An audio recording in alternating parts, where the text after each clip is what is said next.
Welcome to another episode of the Charlie and Andre podcast experience. Today we're going to talk about a fun little topic that's close to our hearts since we were children, basically, and it's video games, specifically The Legend of Zelda in its multiple incarnations, and how much it's meant to us over the years, and kind of philosophical implications and things of that nature in relation to Zelda. Yeah, and we're kind of going to be going over the main themes across the games, the evolution of the series, recurring ideas and how they chose to implement, a lot of the central sort of elements of the Zelda series, like the hallmarks of the series and how they change over time. And there's a lot of interesting parallels with various kind of different things, including, one of the most salient being, the hero's journey, Link, this boy who, against all odds, has to defeat evil and save a kingdom and rescue the princess. And um, you see in the early games, it was a lot more simplistic, like in the original Legend of Zelda from 1986, I think, was it? It Yeah, it was very straightforward. There wasn't a lot of storytelling. It was very revolutionary for its time. The whole kind of being able to explore different towns and dungeons and kind of do your own thing. Could collect like special items and relics and treasures and use them to solve puzzles and defeat bosses. That was like kind of unprecedented at the time. So the first one was a big success. And then the next one was The Adventure of Link, Zelda 2 was a complete departure from that. It was like this side-scrolling, almost action RPG game, which was very controversial in its time because it was like very different from what people were expecting, and it was very hard as well. I actually played both of these original games a while back on an emulator, I think, um, and it was that was also an interesting take on the typical kind of Zelda because it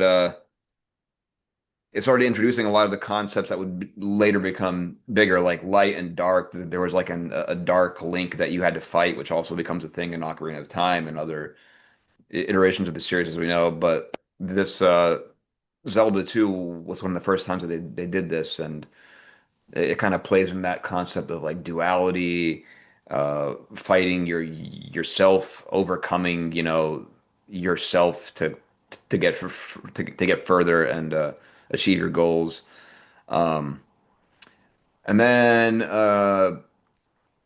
then came one of everybody's favorites, A Link to the Past on the SNES.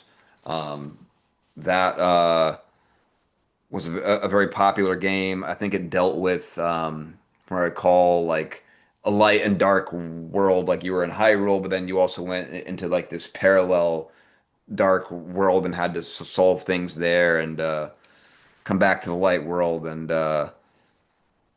yeah, I remember it introduced a lot of different elements like the sages and different people that would aid you on your quest and stuff. And unlike the first game, like they fleshed out the characters a lot more in that game, and I think that was like a fan favorite. But um, and then before we get into the very popular games like Ocarina of Time, there was one more. There was this little game by the name of Link's Awakening on the Game Boy, and they recently did a That was remake a of good it. one, yeah.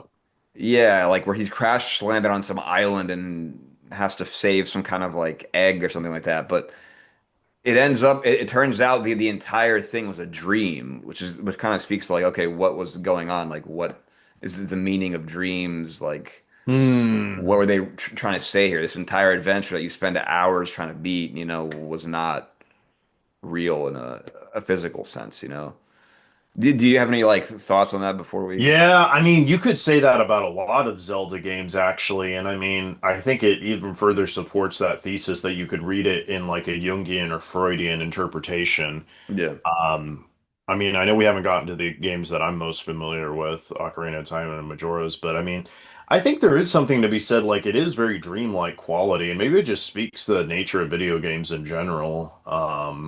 Because you're kind of like acting whatever game you're playing, but especially I would say like Zelda and that type of game, you're kind of acting out this dream that isn't real, that could be real.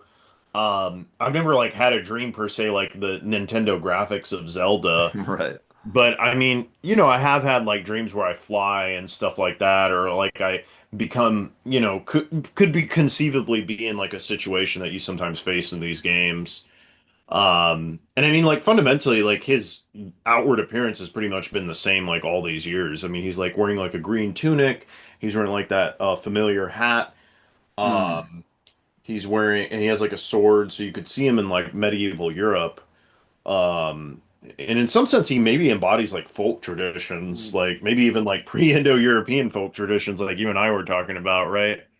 In some Maybe. sense, maybe. Yeah, but that actually speaks to an interesting concept or theme in the series is that like is Link the same person in each of the games throughout the series? Is this a Yeah. retelling largely of the same tale? Is this like one of those ideas of like e eternal recurrence?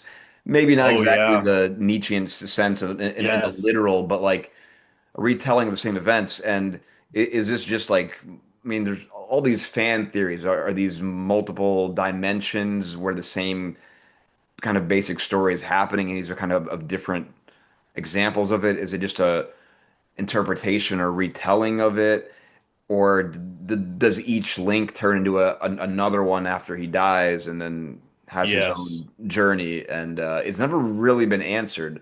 There's been a lot of fans that have tried to make Yeah. like a sort of timeline or continuum of the entire series and make like a canonized order of games, but it never. I don't think it ever got like full approval. It's kind of Yeah. I mean, and to be fair, commercially, it probably never will get, you're right, exactly. Yeah. because they need to maintain that visage of, you need to suspend your belief. Although strangely enough, like you can get lost in this world, and I think they intentionally do that.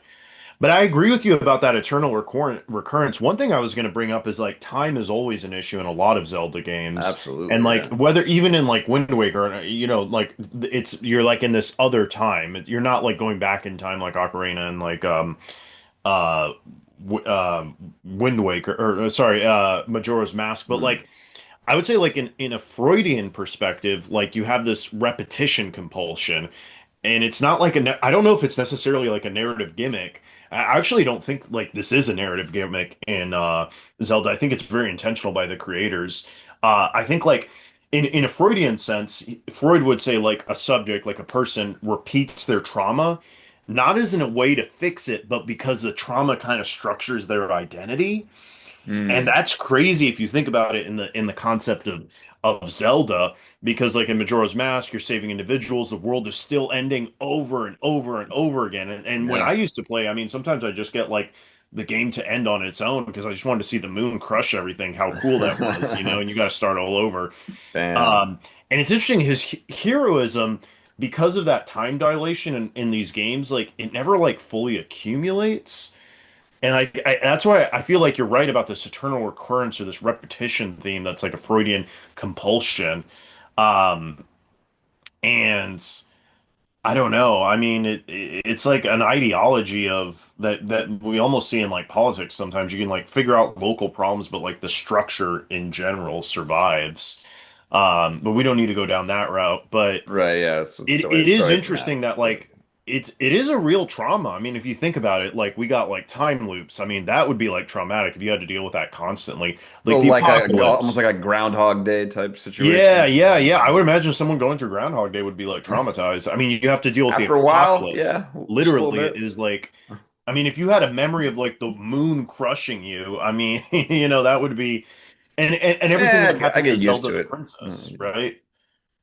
I'd probably get Um, used to it after a while, but yeah. maybe there's something to be said for that too. But does that bring in the Freudian thing where you just get used to your trauma and it's part of your identity? Yeah, that's a good question. Yeah, Yeah. maybe they're trying to say something deeper with this all. I mean, I maybe mean. Yeah. You go, you go. No, I'm just saying, like, on one level, sure, it's the mechanism, the gameplay, the gimmick of the game, but on the other hand, I think, are deeper themes that are not entirely unintentional.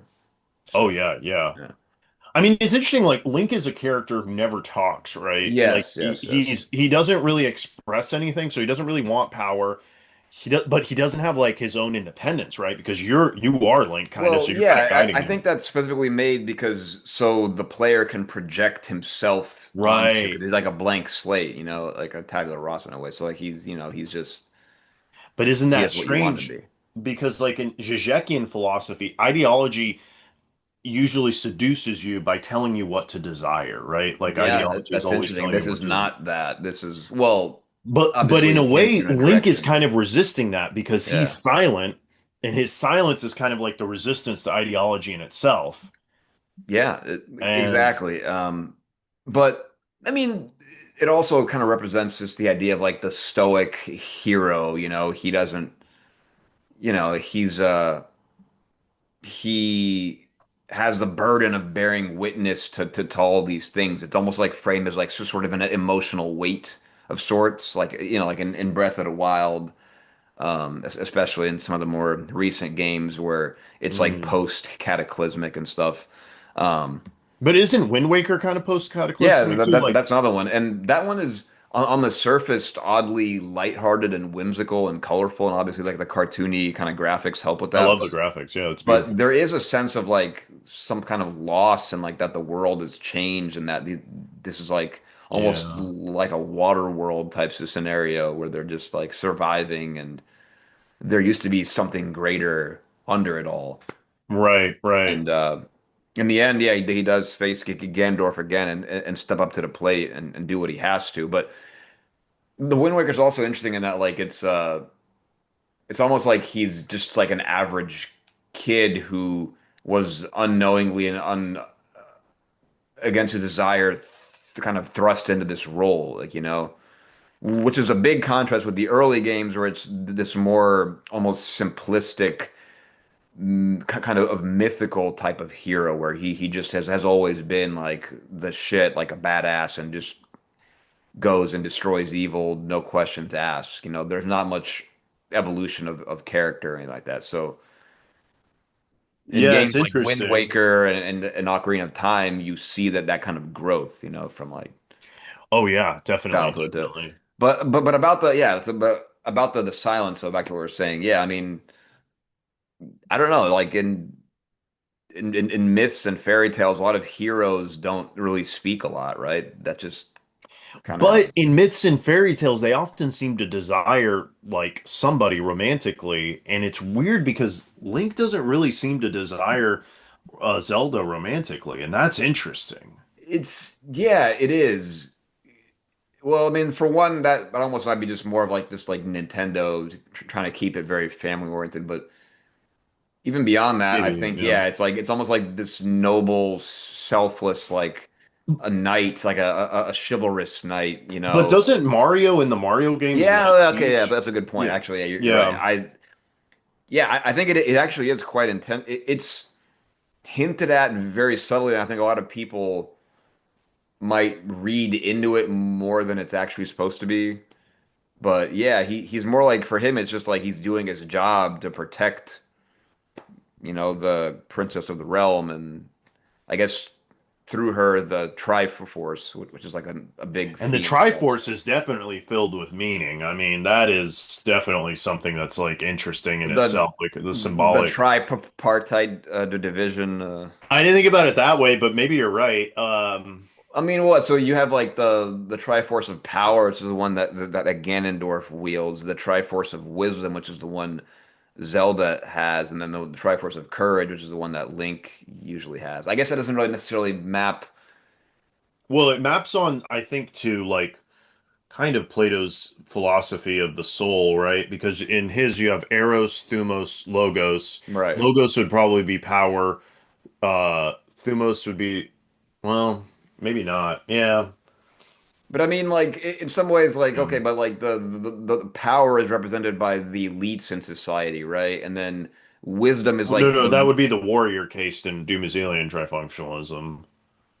right, but Yeah. the priestly case would probably be like the Triforce of wisdom, and then well, courage is tough because like you would think like the everyman kind of displays courage and Yeah. kind of doing what they do against, and fighting against all odds, but they're not really in control of things. I don't really Yeah, know. I mean, maybe they would be like, so you're saying like the agrarian class has to have courage or Yeah, something, yeah. like And then that the kind of it, power it would map doesn't. onto the military. Okay, I see that. It's Yeah. yeah. I mean, there is literally a trifunctionalist approach in at least Ocarina of Time, right? Because you have Zelda, you have Link, and you have Ganondorf. In Yeah. Majora's Mask, it's a little bit different because you don't have Zelda in it. Yeah, Majora's Mask was that was a trip, man. Like that's another one of those things that you don't know if it was part of the series or just a dream or Yeah, some whether weird because side it, thing. yeah, it literally seems like it could have been a dream in the Yeah. Kokori forest, right? But it's interesting because there is a goddess in Majora's Mask, and you have to go to like the fountain to talk to her, right? Yeah. Sometimes I liked these games. I'm just taking a step back from the philosophical idea. Like in Wind Waker, I used to just like sailing, you know what I mean? Oh Uh, yeah, yeah. yeah, I I didn't love that like stuff. want to like get there. I almost just enjoyed like sailing around. In Ocarina of Time, I liked riding the horse or like Epona, yeah, yeah, the being horse. a the Ganons or the roly people, the desert roly people. Wait, you're thinking of the Gorons, right? Yeah, the The Gorons, rock people, yeah. and then the I liked being like the swimmer guys, and just like swimming around Zoras, yeah, yeah. and sometimes I like just going to areas and messing around and like playing with chickens and just listening to the music because the music I still Oh enjoy yeah, it yeah, kind of. I mean, I won't absolutely. listen to it all day, but it's kind of nostalgic. And back then I just really enjoyed it Huge nostalgic because the feel Ganon there. music had or the Goron, sorry, the Goron music had it was like a Spanish vibe, right? Like Spanish guitar. No, I think you're conflating the Gerudo and the Gorons. The Gorons are the rock people in the volcano. The Gerudo are the desert people, but they Oh didn't yeah, that I am roll up in conflating them. Yeah, balls. you're right. But yeah, that was yeah, like the span almost like flamenco style. Like that was Yeah, awesome. Yeah. yeah. And then I used to like I had purchased this like N64 cartridge of the game already completed, and all I wanted to do was just fight Ganondorf over and over because Oh you'd go up yeah. that tower of Ocarina of Time.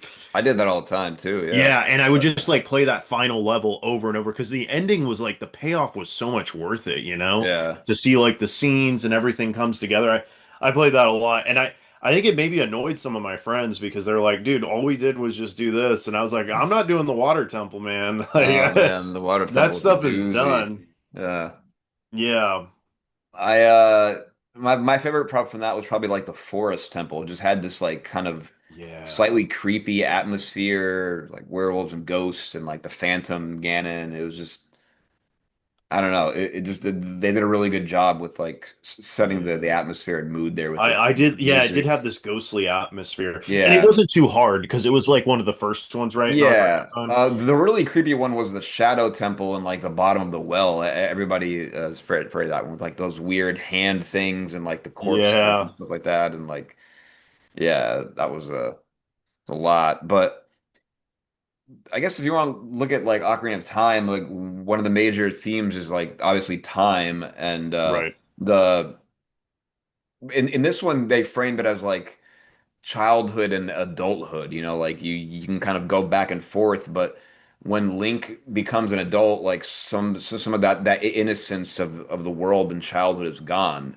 And quite literally in that when he is an adult or like teenager or whatever, the world has gone, completely to shit. It's like dark and infested by like zombies and redeads and monsters and Ganon's like, taking over everything. So it really makes that contrast between like the whimsical, lighthearted earlier part of the game very stark. And I think they did that very well. I mean, there's Yeah. like the sense of loss and longing that you kind of get. It's interesting because you almost have like this. religious theme, going into the Temple of Time, pulling out the sword and becoming an adult. And Mm. it's like it's almost like the only unaffected thing in that whole world. And Yeah, going in exactly. between Like back. it stands like on its own in time, like apart from time. Right, right. And it doesn't really, it looks like a Christian cathedral, right? That you'd see in Europe, but it kind of isn't. And it almost like transcends into kind of like a Heideggerian sense of like Mm. being and time. And like, it's almost like Link is an authentic kind of Dasein. Because like, think about it like taking a step back to like, Cloud Levi Strauss or just structuralism Mm. of anthropological thought, right? Like God speaks, right? That's like a big deal in the Bible. Like prophecy speaks. And Shakespearean like plays a villain monologues or has like a soliloquy. The king speaks, right? But Link, he doesn't talk at all. He just acts. He just is. He's just a being. And I feel like being in time. I mean, I don't know, man. It's almost like Link is the pure Heideggerian Dasein of like he's just like he's a subject in the world who doesn't really need like he doesn't need a narrative. He doesn't need a grand mythos, but he is kind of embodying a grand mythos in a weird way. That's true. There isn't really a narrative. Like we don't really get backstory about Link or his family or anything or like his origins. He just kind of is there, you know? I mean, obviously in Ocarina, he was raised with like whatever the Kokiri sort of Right. elves in the forest, but you know, he's not like one of them and stuff. And this is another interesting sort of I was gonna say data. it's almost the collapse of structuralism when he goes into the next level of the Temple of Time where he takes out the sword because the Yeah. world I feel like he has those legends of the Kokori forest growing up over there, maybe, Yeah. but it's really not a fantasy of heroism because it's almost like a I would say it's somewhat maybe it's his trauma. Maybe this is all like a dream, like the world has collapsed and he's in this catatonic state and he has this Mm. meditation in his mind. Like the world has collapsed, there's no meaning. I'm not a hero. I didn't save the world, but I have this fantasy. I'm going after my fantasy to save the world that's already died. And That's that's kind yeah. of That crazy. is interesting. Yeah, because the world's like already yeah screwed at that point. Yeah.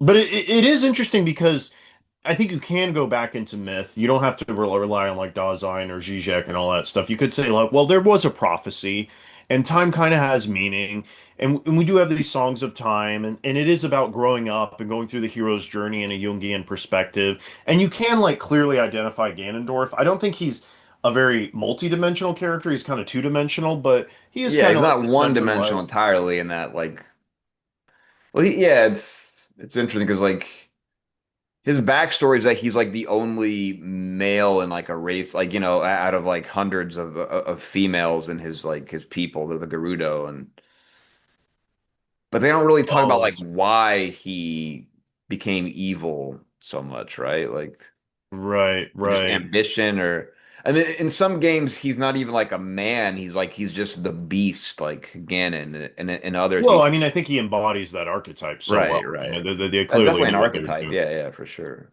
But But I mean, if you wanted to take a step away from, I guess, Jungian psychoanalysis and go down the more Freudian, Lacanian, and Žižekian perspective, you would say like, well, there's a symbolic order, right? And there is the big other, right? And yeah. that's destiny, the royal family, the gods, Ganondorf, or whatever. And trauma exists too, but you can like make a narrative about it, and that kind of helps you historicize your life.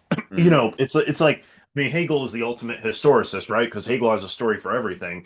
But and maybe that's the way to deal with trauma is to say, okay, we have trauma, it exists. There's a big other there that may or may not be real, but that helps me put this into a narrative. And in some sense, I mean, maybe the twist is Link, he's just forced to grow up so early and but the story is it's for the greater good because we're sacrificing this childhood, and your sacrifice is meaningful because the system of the Temple of Time and the prophecies and the gods, they're all telling you it's worth it. Your religion is telling you it's worth it. I'm getting carried away into dangerous waters here, I guess, but Mhm. Um, it's telling you it's worth it, and then that helps you deal with the trauma. It's like, okay, yeah, I had a rough childhood, but it's like, well, but it was worth it, and like I was here to save the world, and then I can get sent back to childhood, and then and nobody remembers. So you save the world, and I mean, it's like that classic thing. I feel like in middle school and high school, it's like, oh, what if I saved the world and nobody knew it? That type of thing. Oh, yeah. Yeah, like I was saying yeah, think about Gandalf is like he can be sort of tragic in some senses, but also like sort of a generic unexplained evil in other like like in Ocarina of Time, like I guess he coveted the fertile kind of lands of Hyrule because they were stuck out in the desert and stuff and relegated out there. So I guess there was some kind of grievance there. Um and he wanted those people to sort of survive and thrive, but I don't know. It's sort of like resentment shaped by like I don't know inequality in this sense. So and then there are other ones where like okay, so I mean Ma Majora's Mask like it's hard to explain what the bad guy was because he was just what does that represent? The because the enemy ended up being You mean like the Majora moon or himself. yeah, Majora Not I mean himself? I the mean, moon was that's the mechanism used to express the impending doom, sure, but I mean, it's tough because it's weird because in a way, like as you mentioned earlier, it could have all been a dream, and there isn't really a firm prophecy in Majora's Mask as there is in other games. And I don't know, it's fun because Majora's Mask is cool. I love that little town there. They have their little festivals and everyone's constantly saying everything will be fine. It looks like the moon is coming down. It's like you guys are living kind of in denial. Um, but I mean the aesthetics of that game are beautiful. And yeah, but I don't know what the answer is, like who is the evil person that's in the thing is Majora's it's Mask? not. It's not Ganondorf, So what clearly. does it say? I mean, are we all hiding behind masks, or are we assuming kind of different Oh yeah. roles with all these masks? Or if you really think about it, it was like was it the Skull Kid was the one that was wearing the Majora's mask and became what this thing was, and he was. I mean, it's almost like unprocessed grief and trauma in some way because that kid went through a lot. They had the impending doom of this apocalyptic threat, his own like personal kind of loss, and I guess that kind of manifests in the destruction that this entity, Majora's Mask in this case, caused. But it's not as like clean cut as like someone like Ganondorf or whatever, or Vati in some of the other games. Yeah, that's why it's kind of more interesting. I mean, because like I Right. think in a Jungian sense, like your mask isn't necessarily what I guess I'd say in simple terms, like in a Freudian sense, it's not just like a thing that you put over your face. It's like your mask is kind of who you are. Like that is to say, a mask isn't a costume. Hmm. And it's your persona. I mean, in a Jungian sense, Yeah, like yeah. persona is like a really big deal, and everyone's kind of stuck in this role, and it repeats. And repetition is a big deal in Majora's Mask, right? Um, and it's weird because in a way, as Link yourself, you can't help and save the world. You have to adopt like the psychic world. You have to adopt a Hmm. mask. And through that like masking, which I would say is kind of a dark truth about reality, through Hmm. using this mask, you can actually help people based on what the situation demands, because you need to Hmm. put the forest mask on. I forgot what it was called. You need to put like the Zora mask, right, to swim in the ocean. You need to put like these different masks on depending on a different situation, and it's not Yeah. necessarily important to be authentic. Or it's the Deku mask. The Deku is Yeah, like yeah. the yeah. But Yeah, what's you weird about the Deku, isn't that like supposedly like a dead uh or like well, I don't want to say that. How about an abandoned inner child syndrome type of thing, yeah. right? Because the Yeah, Deku is I like can this definitely helpless see little that, yeah. kid, basically. Yeah. For sure. Like Um, the I mean, because there was that thing with the Deku like butler or whatever, because he was mourning like a dead child or so, and like he needed Right, closure. right. But if you think about it, all the different eras you went to in the game were like almost processing loss and grief in Oh, some way. 100%. Like, and your job was to kind of help them and stuff Well, yeah, with because you learn like motion there because you're spinning a lot with the Deku yeah. self, and then with the Goron mask, you're almost like a middle-aged man who's just like really big, and you are powerful, Hmm. and like but it's painful to move, and you sort of become a mask. But Zora is all like musical and like he's very Yeah. Yep. fluid and Yeah. and but he's also very melancholic because I found Zora to be the most I deeply agree. melancholic of them. And I don't know, man. I mean, and maybe this is all what you need to be attuned emotionally. um and in a weird way, I think like the masks in Majora's Mask aren't really like a way to power up, although I suppose in some sense you kind of are because you need them. But you almost need to become the person, and you get like locked into the psychic structure, and it gives you abilities, but I feel like these masks allow you to, well, allow you, me, Blink, I guess, Yeah. to like For incorporate Link. the archetype of who we're supposed to be. It's like, okay, I'm gonna have adopt this persona of this big heavy dude, and it's not exactly who I'm supposed to be, but I'm supposed to take a lesson from it. And then the thing itself, the Majora's mask itself is like the shadow, right? Because Mm. the shadow isn't really evil in a moral sense. Like you're like exactly what you were like talking about earlier. Right. It's like chaotic, it's playful, Right. it is really mean, it's very libidinal. I mean, frankly, I mean, you don't really get that in the game, but you kind of Right. get that playful. It's yeah, there's definitely undertones of that if Yeah. you look for that. Yeah. But what about the Axis Mundi? That's the Mm. happy mask salesman. Remember him? He's the trickster. Yeah, that's right. Yeah. Yeah. He's the he's the mediator between Yeah, everything, between the right? different yeah. Yeah. Huh. Forgot And about he's the one who introduces all this stuff, and he's at the beginning of the game, right? right. And he can't do it for you. Remember, like he and it's interesting too. Like he is kind of a cheeky guy. I mean, he definitely knows more than he's letting on, right? I mean, I mean, you get that sense and he's for always sure. smiling. Absolutely, yeah. It's just Yeah. so weird, It's right? weird. It's a Yeah. little unsettling almost, but I mean, yeah. what's the final mask like? The Oh, the fierce deity the mask, fierce but where deity. he almost becomes like the link from Ocarina of Time for a little bit, like Yes. full, yeah. But I guess my question is that but it's like I mean he has like lots of powers with it, but he becomes like emotionalist, and but it's weird because it's given, right? And this is a big thing in Jungian psychology. Mm. You need to earn the honors and the respects. You can't just be given to you. And I feel like that's like an inflated ego in a way. And so you don't reach Jungian Right. Okay. individuation. You just sort of get this inflation, That right? is okay. Yeah, because yeah, the normal process of individuation you have to kind of work through, and I mean, obviously Link went through like a huge adventure to get there, but in that moment, yeah, I guess you could interpret it as him being kind of given this, and his reaction, Yeah. although effective, is chaotic and destructive as well. That's one way to look at it. There's many ways to look at it. Yeah, yeah, yeah. But I Um, think you hit on something really strong there when you were asking what is the evil in yeah. Majora's Mask.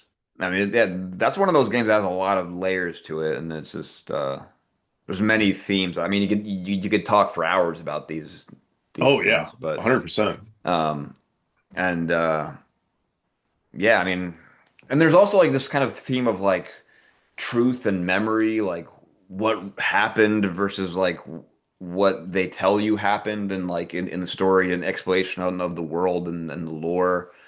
Um, that's a big thing. Like in Wind Waker, like they hide a lot of the real history of the world.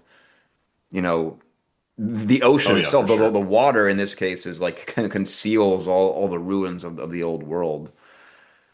but also water is representative of the subconscious, as we all know. Oh So, yes, the universal the Jungian yeah, representation of the subconscious. But just as taking a step back, water was a really big aesthetic in like late 90s, early 2000s games from like Final Fantasy to yeah, Kingdom Hearts, like Destiny Islands, Wave oh, for Race, sure, yeah, yeah, Super Mario, right? Sunshine, I think was a yeah, tropical island. yeah. But But I think they it was a particularly cool, neat use of a water world, kind of world, in my opinion. I know some people weren't always like the biggest fans of that game, especially after uh, Ocarina of Time and Link and Majora's Mask, but I thought it was a cool um, yeah, iteration of the series. Yeah. we're kind of getting close to time. Yeah, yeah. I guess we'll kind of wrap it up. But yeah, the series has come a long way. I mean, some of the I know you haven't really played the more recent games like Twilight Princess and Breath of the Wild, which is like Twilight Princess was dark and well, that's a whole nother thing. We don't have time for that.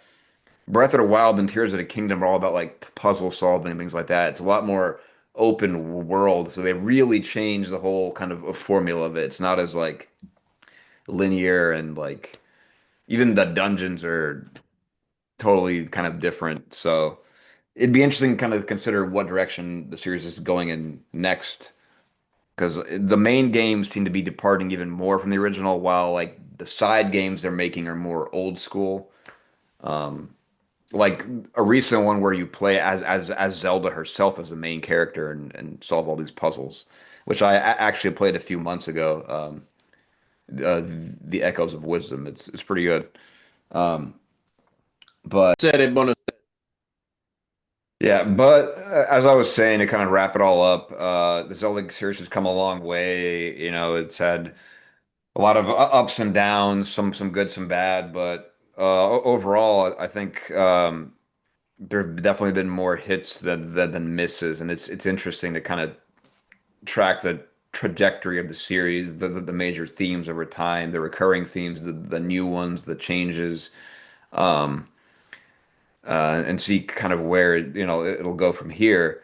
Um, because like Nintendo, this is one of their flagship products, I guess, and it's they only really have a few main like they have Zelda, Mario, Donkey Kong, Metroid, maybe Pokemon and like a few others, and like they really put a lot into these games and making them uh and It's improving them over time. So yeah, I mean it's interesting to ask like why is this game so successful? I mean, you yeah. could say, well, they marketed us a lot, but I mean, I haven't done this in a while, but back in the day, I used to look through old Game Informer magazines, and you can still look them up online. Yeah, yeah, There are yeah. many games that didn't become that successful, and I can guarantee you, Nintendo wanted them to be Right. Yeah, successful. absolutely. Yeah. Um, and it's interesting just to think about the history of Nintendo. Well, okay, it was a good story and they stuck with it and they kept going, but why does it speak to us? And I think that's been something that we've been trying to explore in this Right. And podcast. like why do they keep investing into this story in Right. particular and not trying something else, you know? And we could ask that about everything you just listed, Right. Mario, Pokemon, Metroid, all that stuff Right, for sure. right. Yeah. Um so so yeah, a lot of different themes as we've kind of we've taken like a Jungian and Freudian perspective on things. Like hey, you even I guess kind of touched on Nietzsche and then Heidegger and like there's um kind of mythic framings. There's the idea of time and childhood, adulthood, the loss of innocence. Um, you know, contrasting darkness and whimsy and the idea of like what actually is evil and what is its motivations and its roots in each game and things like that. So there's a lot there. I mean, what would you say is your favorite in this year? Because mine's probably still Ocarina of Time, I think, because that was my first. But Yeah, it's between Ocarina of Time and Majora's Mask, but I think Ocarina of Time is so expansive and everything. And although Majora's Mask is beautiful and it has like incredible memories, I think just that. some of the sequences, especially that ending sequence, like I mentioned, is just it really stuck with me as a kid, and it still does. I mean, um, so I'd probably go for Ocarina too. Yeah, I mean the ability to just ride your horse all around like Yeah, Hyrule and all these different Epona. places. Yeah, Epona, interestingly, is the name of like I think a Celtic horse god or goddess that they took that from. So it's an interesting. They were doing something Yeah, right. Yeah. yeah. But heck, even like the modes of transportation in different games, like how that chick is like obviously Wind Waker, you're in that boat the whole time, Right. which is The boat that can um, talk to you. yeah. And Yeah. then there's been other weird side games where like you go around on like I guess we should mention Phantom Tracks, which is you go around these like it was a bad side game. It's almost like I almost don't want to even speak of it, but it was a weird one. But yeah, like the methods of exploring the world is definitely something that's like kind of in some ways changed, in some ways stayed the same across the series. And um, yeah, I definitely say Ocarina is probably my favorite. But um, yeah, what would you say is like the take home like point in all this? Like, what is your favorite kind of theme to take away from the series? Oh man, it's tough to answer that, but Yeah. I mean, I think it just speaks to like a lot of the human condition, especially starting with childhood, if you have some nostalgia associated with it, that it is really strong and like the idea of progressing through time and carrying our past with us, whether it be good or bad or fantasy or not, kind of really, I think it resonates with kids. And I think as kids, we're so close to that tabula rasa, so to speak, which I don't really mean it in a Lockean sense, but like just the sense that you're closest to like the um or archetypes, so to speak, Hmm. of your subconscious that in a Jungian sense that I think Zelda really expresses that well. And I think it helps even us as adults kind of look into that as sort of a mirror. Because I think, I mean, yeah, as adults, there's obviously more you could probably take from it in some ways if you really want to look deeper at, at these themes. Although maybe more impactful emotionally as a kid. So there's that kind of trade-off between playing as like a kid and adult. Yeah. Like I don't know if I could feel the same way playing like Ocarina of Time now, even if it was my first time playing it, as I would have, or as I did as a kid. Like it's. Yeah. Yeah. But you can take a more, I guess, analytical kind of lens to it, which is a different experience. You know. Yeah, I agree. So Maybe we should leave it on a melancholic note, as Zelda seems to sometimes give off. yeah, absolutely, it leans into that sometimes. Yeah. So anyway, thanks for joining us. It's been a cool journey. It's I been a wish we good had more time to journey. talk about this all, but you know, As we begun, and so shall we end. indeed. All right, guys. Well, like, comment, subscribe, and catch you next time. And we'd be curious to hear any like fan theories or anything like that about these Yeah, it would games. be That'd be interesting to great. engage with Yeah. comments about that for So, sure. yep.